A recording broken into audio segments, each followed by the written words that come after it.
Good afternoon, my name is Paige Morrissettee, and I'm here with a very special guest, Richard Mundy. Thank you for being here. We're very happy that you chose to be a part of this. It's my pleasure. Thank you for having me, Paige. What branch of the military were you in? I was in the United States Air Force. Why did you choose that branch?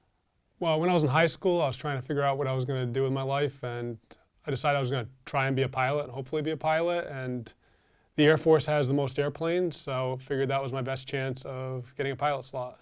And you've always liked planes? I mean, what kid doesn't like planes? But I'm like, you know what, I'm going to try and find a cool job, something I want to enjoy, and it worked out for me. Makes sense. When did you serve?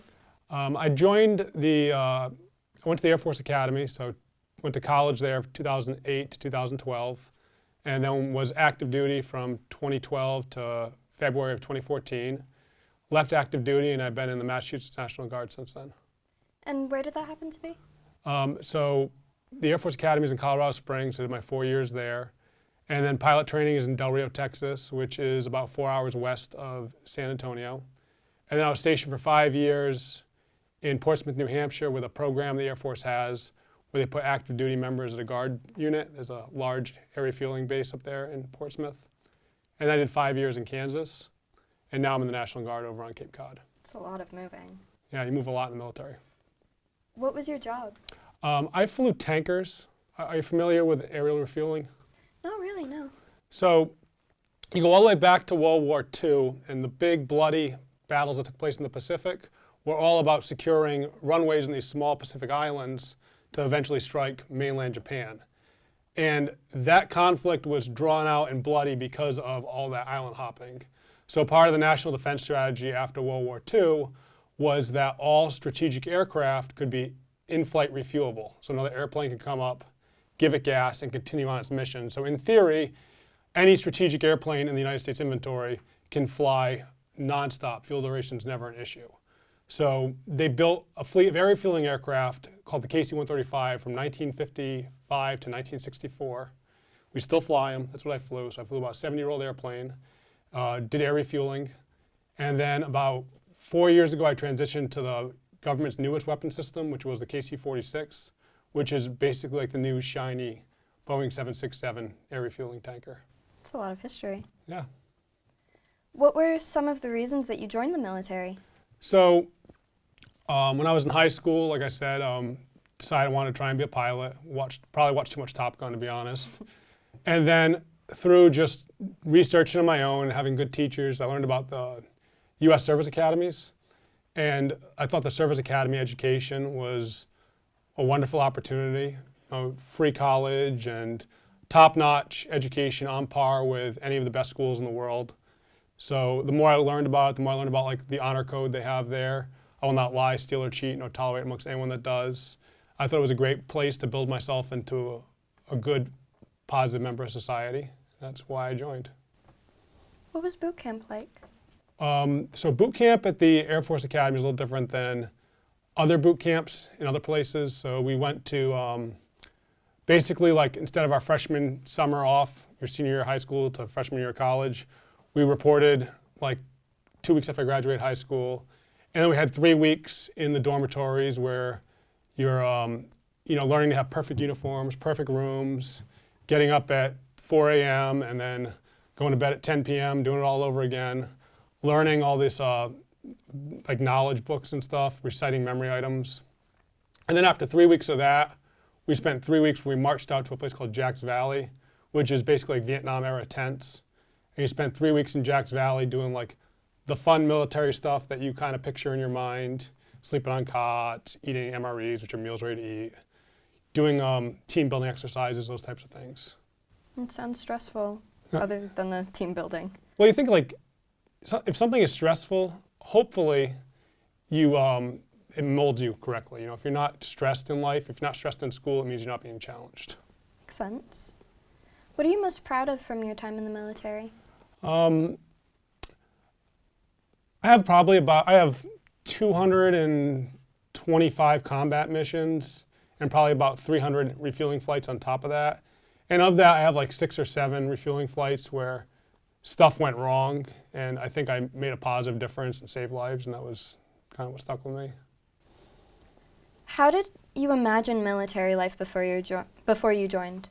I my grandfather was in World War II on both sides, and I didn't really have any direct connection to the military, and most of the civilian populace doesn't. I think like 1% of the military has served post 9/11, so there's not much connection. So most of it is like what do you imagine, like movies, like war movies and stuff. But in actuality, like military life is basically like being part of a large corporation. There's all different types of jobs, and the only difference is instead of having an objective of making money, your objective is the national defense of this country. How did your service shape you as a person? Well, I pretty much owe everything I've got to my military service. I've got a good job post-military. I learned skills. I got a college degree, learned ethics. I have an engineering degree that I haven't really used, but I've learned to think like an engineer. So I'd say absolutely it shaped me in pretty much every aspect of my life. You wouldn't want to use the engineering? No, well, so again, the Air Force Academy is an interesting college. So I don't know in 8th grade how much you've looked into like school stuff post high school, but it took me 150 credits to graduate. The average school is about 120. So even if you have an art degree, you're still only like 3 credits away from an engineering degree. So I went and pursued an aeronautical engineering degree because I thought that would be like a cool thing, be difficult, be hard. But then I got a pilot slot out of the academy. So the Air Force Academy graduates half of the pilots in the Air Force, but only commissions about 20% of the officers. So from then on, I was always just a pilot. I've never used any engineering. I mean, if I ever, God forbid, lost my medical and had to go get like a normal job, I could always apply and be an engineer somewhere. So how did your military service lead to the work you did after you left? So I'm a pilot for American Airlines. I'm based out of Boston. I fly the 737 MAX and the 737 Next Gen. And if you want to be a pilot in the civilian field, it's probably going to cost you about 10 years of your life and $500,000. So, and that's if you just do it the civilian side. So the military, I got millions of dollars of training, learning to fly heavy aircraft, multi-engine aircraft, and I never would have been able to afford that or have those opportunities without military training.